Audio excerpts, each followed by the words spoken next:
ടീച്ചറിന്റെ ക്ലാസ്സിലെ 3 പിള്ളേരില്ല കഴിയോട്ടും തോറ്റി സ്കൂളിന്റെ പ്രസ്റ്റീജ് കളയുന്നു. എന്റെ പൊന്ന് ടീച്ചറെ, പഠിത്തത്തിന്റെ കാര്യം വിട്. അടുത്ത മാസം ടൂർ വരെയാണ്. ആരും പോകാത്ത സ്ഥലത്താണ് നമ്മൾ പോണത്, വീഗാലാൻഡ്.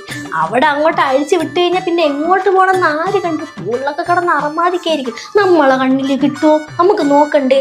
ഇത് റിപ്പോർട്ട് ചെയ്യണം, ഇല്ലെങ്കിൽ എല്ലാം കൂടെ നമ്മളെ തലയിൽ വരും.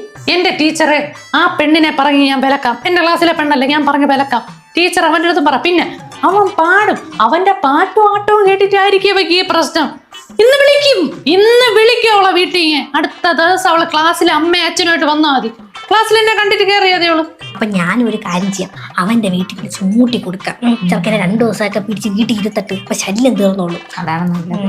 ഇനിയിപ്പോ ഇത്രയായ സ്ഥിതിക്ക് എന്തായാലും ബെസ്റ്റ് സ്റ്റുഡന്റിനുള്ള അവാർഡ് എന്റെ ക്ലാസ്സിലുള്ള കുട്ടിക്കായിരിക്കും. അർച്ചന ടീച്ചറെ, നമ്മുടെ ക്ലാസ്സിലും പഠിക്കണ വേറെ പിള്ളേരൊക്കെ ഉണ്ട്, ഉള്ളത് പറയാല്ല. പിന്നെ പഠിക്കണ പിള്ളേരാണ് നമ്മൾ കണ്ണടയ്ക്കും. ഈ പഠിക്കാത്ത പിള്ളേരെ കാണുമ്പോഴാണ് എനിക്ക് അങ്ങോട്ട് ചോറിയണം. ഞാൻ ഒരു കാര്യം എന്തായാലും ഇന്ന് വിളിച്ച അവളെ വീട്ടുകാരത്ത് 10 പറയട്ട്. അസത്തുകളെ ഇങ്ങനെ വളർത്തണത്, അസത്തുകള് കിട്ടട്ടെ, 2 എണ്ണം കിട്ടണം. ഈ സുലോചന അല്ലെങ്കിൽ തലക്കനം ഉണ്ടായിരുന്നു. അവരെ ക്ലാസ്സിലെ പിള്ളേരൊന്നും ഒന്നിന് പോകരുത്. പക്ഷേ ഞാൻ കിട്ടിയില്ല. അർച്ചന ടീച്ചറെ, സുലു സാർ പോയപ്പോ ഷോൾട്ട് കാണിച്ചിട്ട് ഇങ്ങനെ. ഞാൻ കണ്ടേ, ഞാൻ അതെന്നെ ചോദിച്ചത്. പെൻഷൻ ഞാൻ പറയും ചാവറായി കളവിയെ കാര്യം നോക്കാം. നമ്മളെ കാണിക്കാൻ വേണ്ടിട്ടായിരുന്നത്. പിന്നല്ല.